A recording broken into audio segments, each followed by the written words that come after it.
Ini ya bosku, bedanya tembolok sama ayam sama burung kayak gini ya, burung tengkek. Kalau burung tengkek ini temboloknya itu di pantat ini ya. Nah, ini di pantat ini.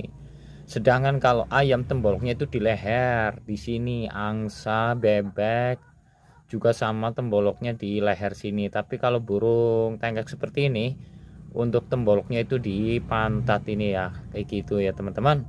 Mungkin pengetahuan ini, edukasi ini memberikan pelajaran pengetahuan bagi Anda. Oke teman-teman, jangan lupa subscribe, like, share, dan comment. Terima kasih, sampai ketemu lagi di konten saya berikutnya.